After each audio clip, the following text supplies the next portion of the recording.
신약성경 193면 사도행전 4장 32절에서 35절입니다. 짧은 본문이라 합독하시겠습니다. 믿는 무리가 한 마음과 한 뜻이 되어 모든 물건을 서로 통용하고 자기 재물을 조금이라도 자기 것이라 하는 이가 하나도 없더라. 사도들이 큰 권능으로 주 예수의 부활을 증언하니 무리가 큰 은혜를 받아 그 중에 가난한 사람이 없으니 이는 밭과 집 있는 자는 팔아 그 판 것의 값을 가져다가 사도들의 발 앞에 두매 그들이 각 사람의 필요를 따라 나누어 줌이라. 아멘. 대제사장을 비롯한 종교 지도자들의 협박에도 불구하고 예수를 따르는 무리들은 기도의 자리로 나아갔습니다. 그들의 기도는 자신들에 대한 탄압이 사라지기를 기도한 것이 아니라 더욱 하나님의 말씀을 담대히 전하고자 기도하였습니다. 자신의 유익을 구하지 않고 하나님의 나라와 영광을 위해 기도한 것입니다. 그러자 하나님은 그들의 기도를 들으시고 즉각적으로 응답하셨고 뜨겁게 기도하는 가운데 성령 충만함을 받아 담대히 하나님의 말씀을 전하는 전도자가 되었습니다. 오늘은 사명으로 기도로 한마음 한뜻이 된 초대교회 공동체의 모습을 살펴볼 예정입니다.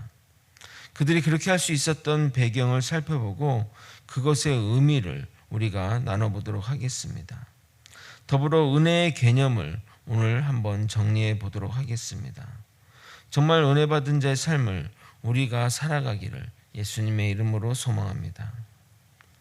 오늘 본문을 읽으면서 이 본문에 대해 너무 미화하거나 또는 또 이런 모습으로 우리가 살아야 된다 이렇게 또 보는 면들이 많은데 그것 또한 우리가 너무 본문의 내용을 오해해서 보는 그 원인이 되기도 합니다.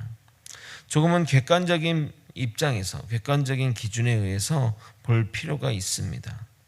그 당시 예수를 믿고 따르겠다는 것은 사회에서의 단절과 왕따를 공개적으로 받겠다는 선언과 다름없습니다. 또한 예수님의 제자 상당수가 갈릴리 출신이라 예루살렘에는 생활 근거지도 없어 더욱 생계를 유지하기 힘든 상황이었습니다. 특히 모인 무리가 경제적인 활동보다 복음 전도에 최우선을 했기에 결국 그것들을 감당하려면 누군가의 희생이 필요했던 것입니다.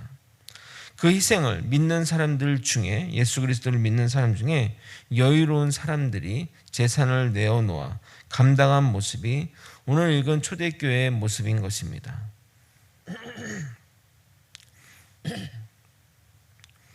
사역자의 삶도 마찬가지입니다. 생계에 걱정 없이 사역자들은 생계에 걱정 없이 사역하는 사역자는 전체의 20% 정도밖에 되지 않을 것입니다. 급격한 집값 상승으로 서울에 사역자 구하기가 정말 하늘의 별따기라고 합니다. 전임 사역자를 청빙해도 집 문제가 해결이 안 되어 사역을 못하는 경우가 부지기수라고 합니다. 사택이 있는 교회는 상관이 없지만 많은 교회가 사택이 없습니다.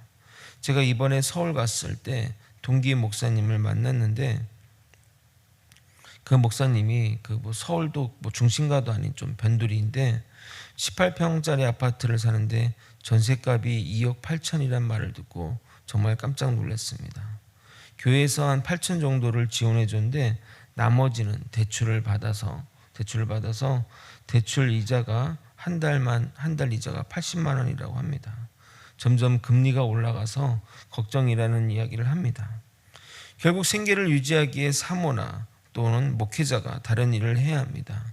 그런 모습을 보며 사역자가 하나님만 바라보며 살아야지 생활을 위해 생활전선에 뛰어드는 것을 나쁘게만 봐서는 또 안 되는 상황입니다. 그래서 본문의 모습을 모든 교회 성도가 해야 할 모습으로 제시하는 것은 설득력이 떨어집니다. 초대교회는 저렇게 성도 간에 서로를 아끼며 살았는데 우리는 너무 자기만 아는 것 아니야 말할 수 없다는 것입니다. 하지만 그 어려운 상황에서 자기만 살겠다 하지 않고 서로 물건을 나누고 함께 먹고 함께 마셨던 것은 칭찬받아 마땅한 모습입니다. 그런데 인간이 언제나 이들처럼 살 수만 있다면 공산주의가 성공했을 것입니다. 공산주의 사회가 이 모습을 따라 사회를 디자인하고 통치하는 데 실패했던 이유가 인간의 죄된 본성인 이기심과 욕심을 억제할 수 없었기 때문입니다. 그런 인간의 모습이 이어지는 이 이후에 이어지는 5장에서 보게 될 것입니다. 인간의 죄된 본성에도 불구하고 그들이 이렇게 할 수 있었던 이유는 절박한 상황에 몰린 가운데 성도들이 성령 충만함을 받아 모든 구성원이 한마음 한뜻으로 되어 서로의 물건을 통용하며 자기의 재물을 자기의 것으로 생각하지 않았기 때문입니다. 하지만 이것을 보편적 교회의 모습으로 상정하여 주장하면 반드시 실패하게 됩니다. 이러한 모습은 장차 인간의 이기심과 욕심이 사라지고 모든 것이 풍요로운 천국에서 누릴 우리의 삶이지 현실에서는 좀 쉽지 않은 모습이라 생각합니다. 그럼 현실에서는 거의 불가능한 모습이 초대교회에서는 어떻게 가능했을까요? 아까도 말씀드렸듯이 먼저 상황이 그들을 그렇게 몰아갔습니다. 그들이 모여 복음 전파에 힘을 쓰니 있는 자들이 먼저 자신의 재산을 내어놓아 생계를 책임진 것이고 제자 공동체가 외부와 고립되다 보니 다른 대안을 또 생각하기 힘들었던 것입니다. 그리고 결정적인 원인이 여기에 있습니다. 함께 읽도록 하겠습니다. 33절입니다. 시작. 사도들이 큰 권능으로 주 예수의 부활을 증언하니 무리가 큰 은혜를 받아. 여러분, 은혜가 무엇이라고 생각하십니까? 우리가 이 말을 주로 언제 얘기하죠? 은혜를 받았다, 이 말을 주로 언제 얘기하죠? 설교를 끝나고 나면 오늘 은혜 정말 많이 받았습니다 라고 할 때 주로 쓰지 않습니까? 그때 쓰는 것이 맞는 말일까요? 상황적으로 맞습니다. 사도들이 큰 권능으로 주 예수의 부활을 증언하니, 이 말은 설교자가 성령 충만하여 주 예수의 부활을 설교하니로 대체 가능합니다. 그러면 그때 무리가 큰 은혜를 받았다고 하는데 그 쓰인 의미도 우리가 하는 말과 동일한 의미일까요? 초대교회 성도들이 받은 은혜는 죄인에 불과한 저를 위해 죽으시고 저를 살리려고 부활하신 예수님의 은혜에 감사한 상태를 말합니다. 세상에는 의인 또는 약자를 위해 목숨을 거는 사람이 종종 있습니다. 예를 들어 여자와 아이를 구하기 위해 또는 불 속에 갇힌 사람을 구하기 위해 뛰어드는 소방관처럼 의인들이 종종 있습니다. 그러나 철저히 죄인을 위해 죽는 사람은 없습니다. 심지어 자신과 원수이며 그 자체를 모른다고 부정하는 사람을 위해 죽을 사람은 없습니다. 그런데 주님은 죄인된 우리를 위해 죽으셨습니다. 그 주님의 사랑을 깨닫게 되면 은혜를 받게 되는 겁니다. 그래서 찬양 가사가 이런 가사가 있지 않습니까? 나 같은 죄인 살리신 그 주 은혜 놀라와 하게 되는 겁니다. 그러므로 말씀을 통해 통렬하게 죄인된 나를 살리신 주님의 은혜를 깨닫게 되었을 때 우리는 은혜 받았다고 말할 수 있는 것입니다. 그런데 우리가 설교를 듣고 은혜 받았다고 말하지만 그 의미는 목사님의 설교에 동의가 됩니다 라는 말에 지나지 않습니다. 아니, 목사님 너무 야박하게 평가하는 것 아닙니까? 하시겠지만 정말 초대교회 성도들이 받은 은혜를 받았다면 반드시 뭐가 동반하는지 아십니까? 행동이 따라오게 됩니다. 자연스럽게 남을 위해 주머니가 열립니다. 심지어 자신의 전 재산을 들여 각 사람의 필요를 따라 나누어 주게 됩니다. 목숨을 살렸는데 그깟 돈이 무슨 문제겠습니까? 우리가 죽음의 위기에 빠지면 목숨만 살려주면 제 전 재산을 내놓겠다고 말하는 사람이 있지 않습니까? 그와 같이 주님의 큰 은혜를 깨달았다면 그 은혜가 크고 깊을수록 아무것도 아깝지 않은 상태가 되는 겁니다. 그래서 전 재산을 내어놓아 서로의 필요를 해결해 주었던 겁니다. 34절 35절 읽어드리겠습니다.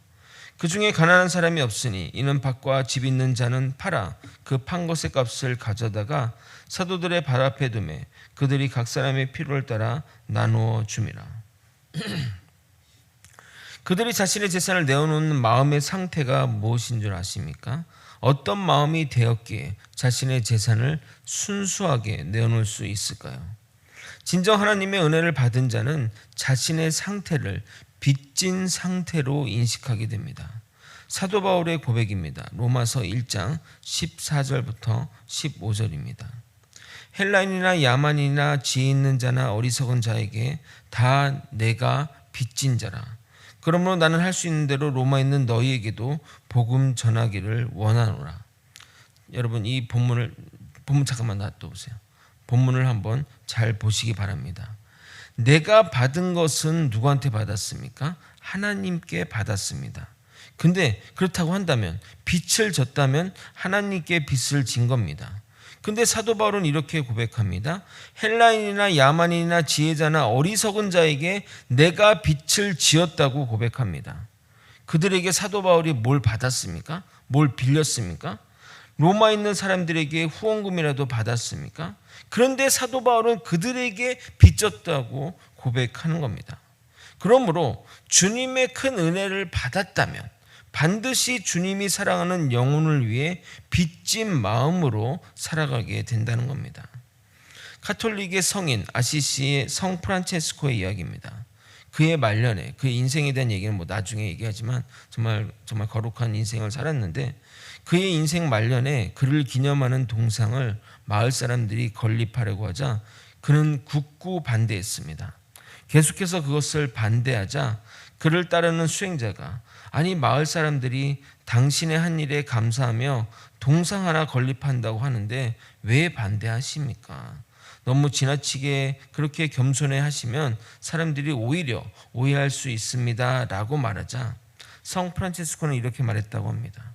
주님이 자신에게 베푸신 은혜에 비해 내가 한 일이 너무나 적어 얼굴을 들고 있기도 힘든데 동상이라니요, 절대 안 됩니다 라고 말했다고 합니다.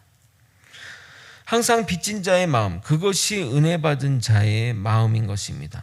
이 정도면 됐지 한다면, 이 정도면 됐지, 내가 이렇게까지 헌신하는데 이 정도면 된 거야? 라고 한다면 그것은 은혜 받은 자의 마음이 아닙니다. 은혜 받은 자는 평생 빚진 마음으로 살아갑니다. 1만 달란트를 빚진 자의 마음이 바로 주님의 은혜를 경험한 자의 마음입니다. 그러기에 다른 사람들을 위한 긍휼과 베품이 자연스레 나오는 겁니다. 그 베품은 이례적인 것이 아니라 끊임없이 은혜를 경험하면 그 경험의 깊이가 깊으면 깊을수록 끊임없이 나오는 겁니다. 하나님의 은혜를 깨달은 자는 용서가 자연스럽게 나옵니다. 나는 너를 절대 용서 못해, 나는 너와 상종 못해 말한다면 그 크신 하나님의 은혜를 경험하지 못한 자입니다. 십자가에 매달은 인간들을 용서하신 예수님의 그 사랑을 깨닫지 못한 것입니다. 주님은 우리가 사과하고 또 잘못했다고 고백해서 용서한 것이 아닙니다. 우리가 아직 원수 되었을 때, 죄가 죄인 줄 모르고 있었을 때 그때 우리를 용서하신 것입니다. 우리가 주님의 이 사랑을 깨닫게 된다면, 이 은혜를 깨닫게 된다면 어느 누구도 용서 못할 사람이 없을 것입니다. 우리 모두 서로 용서하고 서로 사랑하는 공동체가 되길 예수님의 이름으로 소망합니다. 말씀을 정리하겠습니다. 초대교회는 주님의 큰 은혜를 경험한 자들이 자신의 재산을 내어놓아 서로의 필요를 채워주고 복음의 일에 전념하도록 도왔습니다. 그들이 그럴 수 있었던 직접적인 배경은 사도들의 권능의 말씀을 통해 큰 은혜를 받았기 때문입니다. 은혜를 받게 되면 마음 상태가 빚진 자의 마음의 상태가 됩니다. 하나님께 빚진 마음이 하나님을 사랑하는 성도들을 향하게 되고 그들을 긍휼한 눈으로 바라보며 그들을 사랑하며 그들에게 헌신하게 되는 겁니다. 주님의 은혜를 깨닫게 되면 불가능이 가능하게 되며 인간적인 욕구와 이기심을 내려놓고 나보다 남을 낮게 여기며 더 나아가 원수마저 용서하는 지경에 이르게 되는 겁니다. 예수님처럼 말입니다. 그래서 은혜 받은 자들은 예수님의 모습을 자연스럽게 닮아가게 되는 겁니다. 우리의 모습이 주님을 향해 나아갈 수 있도록 믿음의 방향을 설정하고 살아가는 저와 여러분이 되시길 예수님의 이름으로 소망합니다. 기도하시겠습니다. 아버지, 초대교회 성도들이 정말 자신의 모든 것을 바쳐 서로 도움 주고 필요를 채웠던 것처럼 아버지, 우리가 그런 삶의 방향, 정말 주님의 그 큰 은혜를 경험하고 빚진 자의 삶을 살아갈 수 있는 그 마음의 상태로 살아갈 수 있도록 이끌어 주시옵소서. 아버지, 주님의 큰 은혜를 깨닫기 원합니다. 나 같은 죄인 살리신 주 은혜 너무 놀랍다고 매일매일 고백하는 우리 모두가 될 수 있도록 이끌어 주시옵소서. 믿음은 곧 실천입니다. 그 은혜를 깨달아 행동으로 나아갈 수 있는 우리 모두가 될 수 있도록 이끌어 주시옵소서. 사랑이 많으신 예수 그리스도 이름으로 기도드렸나이다. 아멘. 주님이 가르쳐준 기도문